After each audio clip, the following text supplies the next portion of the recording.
let's get the show on the road. Thank you. Thanks, Doug. Quang Win. Quang Win, Quang Win. The heck with it. It's calling Q. Okay, I know it's sometimes hard for us. When I first met Q, he was like, yeah, it's like the John Smith of Vietnam. So how does a knucklehead like me end up being very good friends with Q? And it's the Naval Academy ties. And that's how it happened. About 5 years ago, I was mowing the lawn in the front yard here in Cape Coral, got a phone call. I'm not going to answer this. Maybe I should take a break. And guy on the other end of the line is going, is this Mike Pedersen? I was like, yeah, this is an Arizona area code. Who the heck are you? He's like, this is Quang Win. You don't know me, but I was trying to get some information about the Naval Academy for my daughter. And we have a mutual friend, General Spider Nyland, former assistant commandant of the Marine Corps. And I knew him from flying F-4 Phantoms out of Hawaii. But Q had met him through Spider Nyland's brother. And Spider Nyland was not a Naval Academy grad, but Q asked him for some guidance for his daughter that was a sophomore in high school at the time in Prescott, Arizona. And Spider Nyland was like, I don't really know about the Academy. I'm not an Academy grad. I'm just a 4-star general assistant commandant of the Marine Corps. So you need to call Mike Pedersen in Florida. So that's how I got the phone call from Q, and he was looking for guidance for his daughter Sarah, which you'll see some pictures here that Q will talk about in a minute. And she was wanting to apply for the STEM program, which is the year before the Summer Seminar at the Academy. So make a long story short, I was not her blue and gold officer, but I was assisting her through the whole process of providing guidance. So the glue that brought someone like a knucklehead like me with a guy with a great story, life story, like Q together was the Naval Academy ties. So without further ado, Q, if you can come up here, I'm very honored to have you speak to this group, and he's got an amazing story. Q, welcome. Thank you, sir.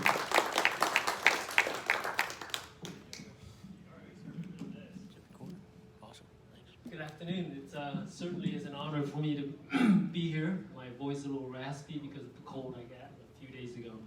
But Mike said earlier, it's God's act to put the two of us together. Let me start a little bit about my background and how I got to be here. And first of all, with the Marine Corps birthday recently, and yesterday was Veterans Day, I just want you to know straight out that without your sacrifice, I wouldn't be here, standing here talking to you at all. So I thank you in so many ways, and we are extremely grateful as a group of refugees that came by an act of Congress. We were able to come in 1975. So, how many of you were in Vietnam between 62 and 65, or even up to 68? Okay, go ahead and raise your hands. Better yet, if you can stand up for a second. Would you please stand for a second, if you can? I'm still looking for my dad.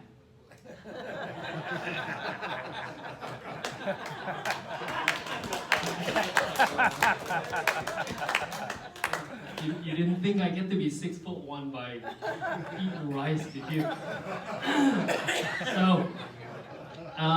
Anyway, so I was born in 1962 in a small town called Da Lat.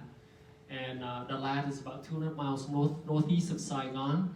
And there you go. Just right below the 2nd Corps, just right where Agent Orange was started, being sprayed. So I drank that for about 12 and a half years. In any event, Da Lat is also, by the way, if you saw that picture of the cadet standing up there, you'll see that my brother was the guy in the front row, left-hand side, and he went to a military academy model after West Point. So he's always asking me, how come Sarah didn't apply for West Point? And I, basically say, go ask Sarah. And she simply said, you can't be a Marine at West Point. So that's her answer to her uncle. But we came from a very rich military family history. My father Well, let me start with my journey, and I'll bounce back and forth on the timeline so you can kind of see how everything sort of get tied up. But I was born in 1962 and pretty much lived through the entire war, from the escalation in 1965 all the way to the end of the war in 1975. And I left 6 days before the fall of Saigon. Some lucky reason, my dad took my brother and I to the Tân Sơn Nhất airport, dropped us off and said, hey, adios, we may or may not see each other again. So get on that C-130 and make the best of it. So I did, and even at that point I had no idea where I was going. So my journey took me to Subic Bay. We spent one night there, and then we flew to Quang for processing diseases, you name it, paperwork, background checks. So I was there for a whole week, and then went on to Travis Air Force Base, and down to Pendleton, 3 days at Travis, some more paperwork, some more blood work, whatever it was. And then we flew to Camp Pendleton for one night, and then on to Fort Chaffee, Arkansas. And even at this point, I had no idea what was going on. You just don't know. You know, you're 12 and a half years old, and you're bouncing all over the country, and it was somewhat intimidating. But to go back to the time I was in Vietnam, you know, a lot of veterans would come and ask, you know, how was it then? What was it like living in Vietnam? And I said, you know, if you didn't have peace and all you know is war, you simply don't know the difference. You wake up, there's a war going on, there are bullet holes outside of your classrooms, but that's just the norm. So did I have a bad time? Probably not. You know, we played, we tell jokes, and we do things as little kids, and do the soccer thing and whatever it is that we could do. Mom and dad are slightly different. They're a little bit different. They had different sort of concerns, and my oldest brother was 16 years older than me. I was an accident. So he, you know, obviously he was in the war from 68 to 75, and he was wounded 3 times with the Vietnamese airborne. So that's pretty much how I see life. I mean, it's just a normal kid growing up. Talk about my dad for a little bit. He was fighting the French since he was 16 years old. French came over, occupied our country for 180 years, or a little more or less. By the time he was 16 years old, he was fighting the French under the Viet Minh flag, which is the earlier version of Communist Ho Chi Minh. And then when the Japanese came during World War II, he was pretty much doing the same job, fighting Japanese. But if you know my dad, he's kind of a strange bird. He actually spoke multiple languages fluently. Kind of funny that his English wasn't very good, but he didn't intend to learn English. But he was fluent in French because he was fighting the French. He said the only way to get to know your enemy is to speak the same language. So when the Japanese came, guess what? He was fluent in Japanese, because he was doing the same job. So after World War II, when Japan left, he was sent back to doing the same thing with the French, all the way until Dien Bien Phu. He was not at Dien Bien Phu, but he was pretty much celebrating. But it was a short celebration, because then he realized that Ho Chi Minh was a communist, and he didn't want to be a part of communists. So he went south. He took my oldest brother and went south in 1954 during the year when the BMC was open.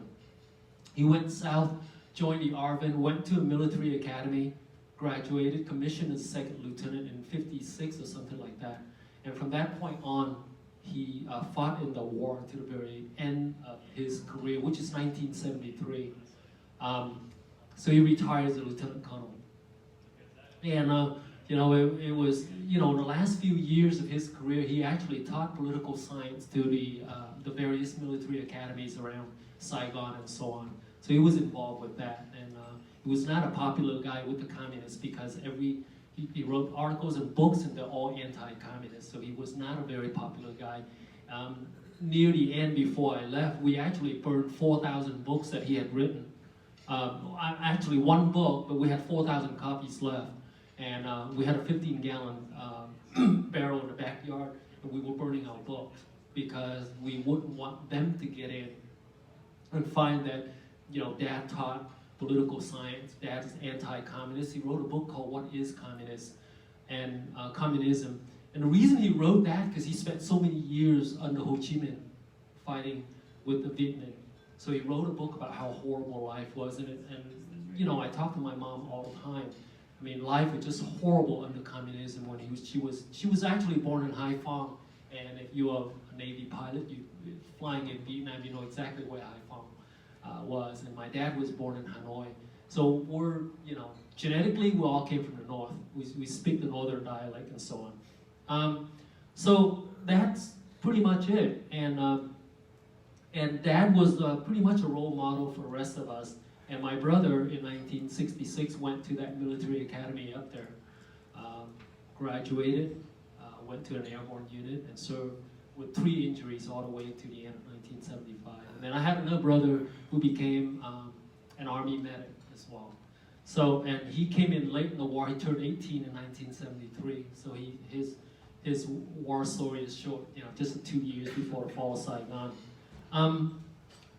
So basically, kind of an overall, when things got a little bit heated and I'm bouncing back and forth again, right about spring of 1975, my dad knew that the country wasn't going to be able to stand, especially 1973, the Americans pulled out, and then shortly after that, the 93rd Congress cut all funding to Vietnam and Cambodia. So he knew that it wasn't going to be good. He was actually one of those officers in the earlier days that actually went around the country trying to sell the Paris Peace Accord. But in doing so, it was his job to go to the various generals and said, you know, this is a peace accord, this is what it's all about. But before he died, he told me that it was so fraudulent that he felt guilty. But he did say the president and the vice president, the Vietnamese vice president and the president had blood on their hands. And he said that just, you know, a year before he passed away.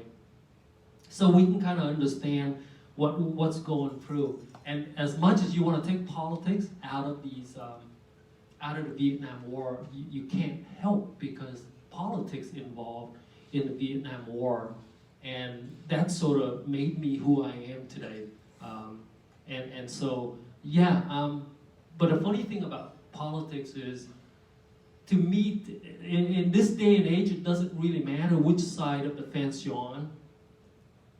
If you're a Vietnam War veteran, I just want you to know that you can go home, look in the mirror, and be proud of your service and say, you know what? I'm proud of that family in Arizona. They're living and doing well because of my service. Whether you're, you're on this side of the Paris Accord or the other side or whatever it is that you do, you can actually, and I thank you the same. I thank you the same for being there for us. It has nothing to do with politics at that point. I often go to high schools and colleges and things like that, and I'm not really well liked because I have a tendency to give a speech and talk about the real Vietnam War, and apparently it's not the same as what's being taught in high school, you know. So if you look up there, you'll see the various pictures, and I can tell you the last time I spoke at the high school, the teacher didn't like me very much at all after I spoke because I kind of screwed up the students, and that's okay. That's okay. If you look up there at all, you know, the Vietnam War is defined by a few photos. For example, if you look at our veterans coming home being called baby killers, it's kind of hard to call them baby killers when they're out in the rice fields protecting the same babies that supposedly they were hurting. So the My Lai events is constantly being brought up. It's being brought up, yeah, you know, it wasn't very good, but it's being brought up to paint a broad stroke against all Vietnam veterans and all the people involved in Vietnam, and I didn't like that. So I always use a photo of Marine soldiers carrying little babies to safety. And that's the honest truth. I actually have witnessed them, right? The other picture that actually turned the war around was so misled, with the, you can see General Wang up there pointing the pistol at a VC and kind of executed him quite quickly.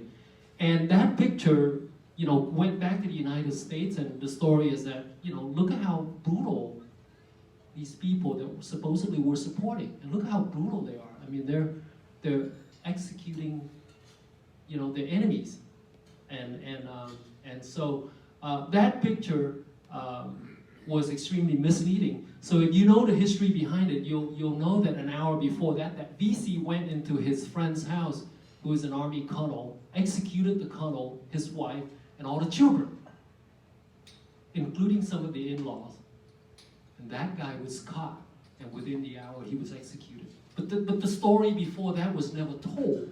It was just that picture flashing up on Life magazine and Times magazine and say, look how brutal these people are.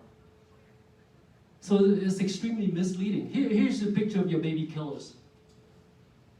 Baby Lift, Operation Baby Lift, brought a whole bunch of orphans from Vietnam to the United States. And some of those people are doing quite well, by the way. I mean, it's amazing. And then you see the picture of the napalm girl. I'm sure you've seen that up there. The press would say, look at what Americans did. They dropped napalm, and here's the result of American napalm. But no one bothered to find out the history of that photo. That was a napalm dropped by a Sky Raider flown by Vietnamese pilots. She just happened to be in the wrong place at the wrong time. It's casualty of the war. But to pin that on American pilots and say they did that, they're horrible people, drop napalm indiscriminately against people living in villages. So when you look at it, you kind of have to say, well, I know the story behind it. So let me go and preach it to the high school kids. Well, I'm not popular. I'm okay with that too. Truth sometimes can be painful. Those are the kind of things that I like to show to Americans, whether or not you're there, that you understand that we appreciate it. I remember not a while ago, 2004, a presidential candidate came out and said, those Vietnamese people never wanted us in the first place.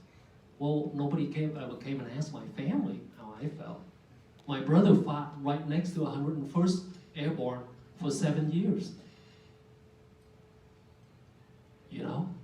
Nobody ever came and asked him, did you want Americans there? But if you go and ask a typical farmer, a farmer will tell you that, we just want to be left alone. Which is true, they're just rice farmers. But unfortunately, at night, they have to be communists. Because the communists come out of the jungle and, they have to be communists. During the daytime, when U.S. Marines and Army walking through the rice fields, they're on the other side. They have no choice. They're out there trying to make a living, water buffalo and all. So this is a picture of my brother standing right next to that American advisor, and just a few hours before going into battle at Quang right by the DMZ.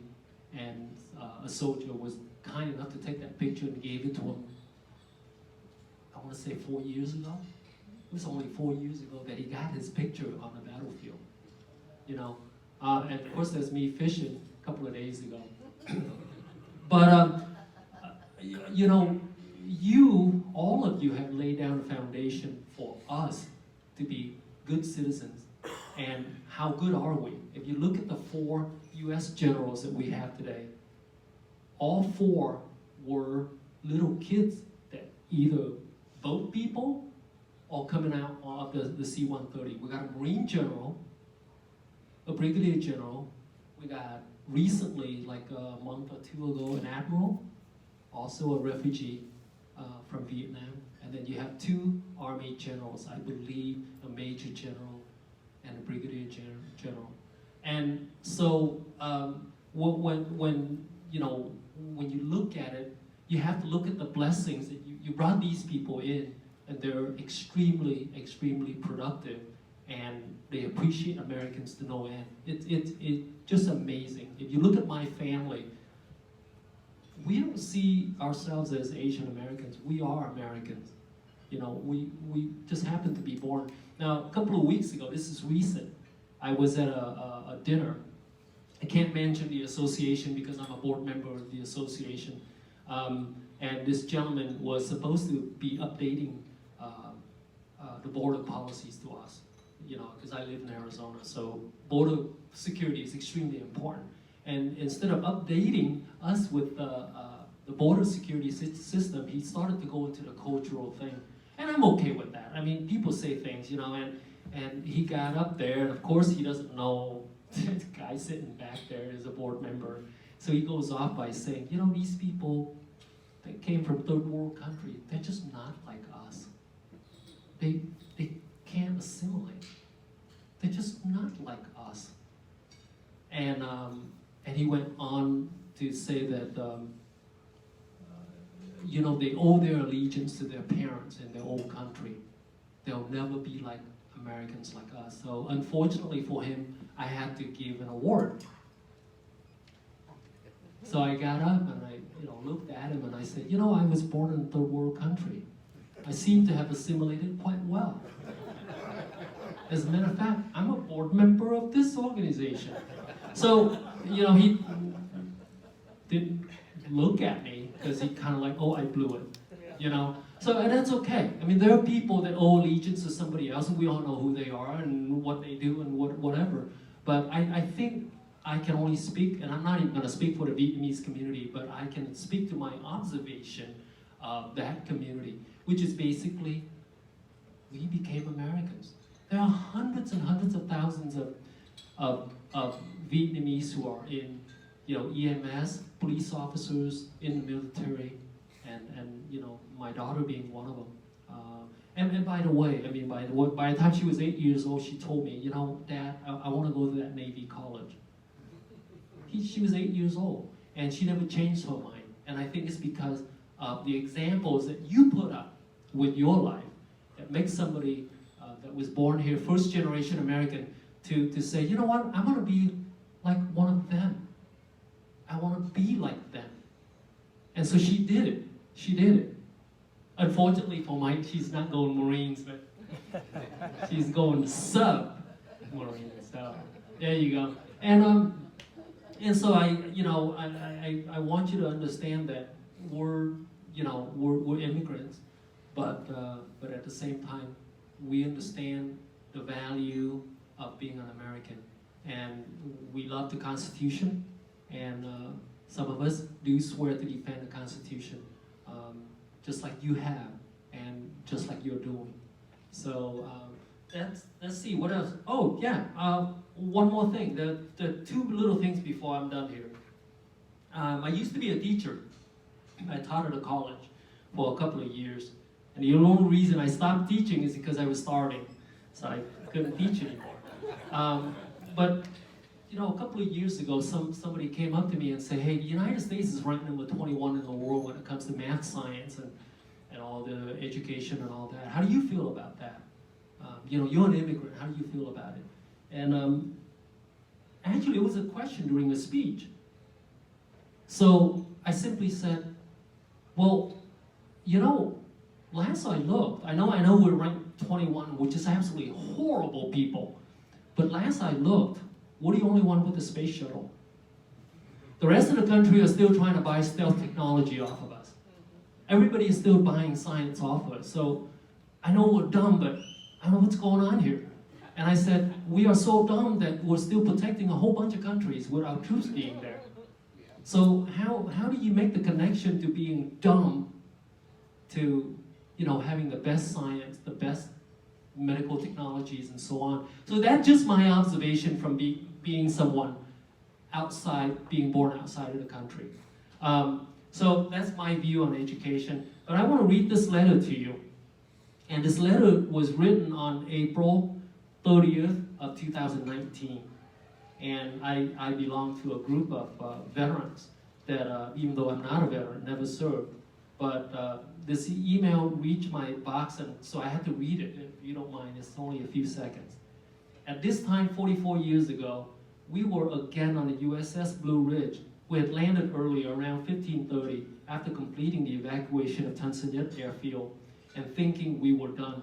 Remember standing in the back of the last CH-53 to leave, watching the fires, and we had started to burn down portions of the headquarters complex as well as the other equipment. I couldn't help but think about all the brave warriors from our nation, our many allies and our South Vietnamese comrades who fought for the simple idea of helping South Vietnam to remain free. Let me say this as well. Had not the South Vietnamese fought well and with honor in the end, we would have taken casualties during the evacuation. Having arrived on the Blue Ridge, we found out that it had not finished the embassy. We boarded the CH-46 and headed back. While approaching the embassy, we got word that everyone was out, so we returned to the flagship. Personally, I knew a number of ARVN's officers at Saigon from previous experience. We offered to evacuate them. To a man, they said no.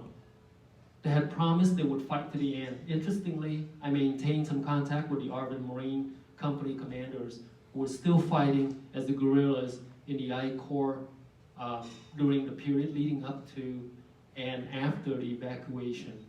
Enough said, just wanted our Vietnam veterans to know that I believe you should always stand tall. Warm regards and Semper Fidelis, General Al Gray. He was there. And I got this email, so I replied to him, and I said, "Sir, I gotta read this. I have to read this." And he said, "Yep, you sure can." So I'm reading it. With that being said, I think I'm done here.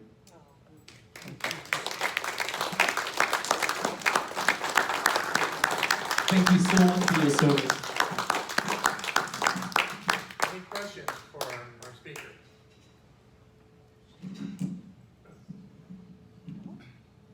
Yes, sir. Help us, what are you doing locally here? Are you just here for a while, or are you in Arizona, or what? I'm in Arizona, and it was kind of funny. When I was 24 years old, I was putting gas and riding my motorcycle and leather jacket and everything, kind of cool. I ran into a veteran with a field jacket, and he's putting gas in his car, and I walked up to him and I said, "Were you in Vietnam?" And he said, "Yes, sir, I am." And I reached my hand out, I thanked him, and he simply cried because it was the first time he had, that was 1987 or 89, somewhere around there. So I felt that I need to go out and thank Vietnam veterans as much as I can. But I didn't have a vehicle to do that until 2010 when I was invited to speak to 1,500 people, and mostly veterans. And that was my chance to speak and thank them. And from that point on, that speech was forwarded probably millions of times. And then the invitation from the various reunions started to come in. And so I'm here for that. Thank you for being here. Thank you, sir. Thank you, sir. So I go out about 5 or 6 times a year. I like to go out 25 times a year, but I still have to work almost 50 hours a week. And so yeah, but thank you. It is my honor. Any others? Okay, again, thank you so much. Mike, thank you.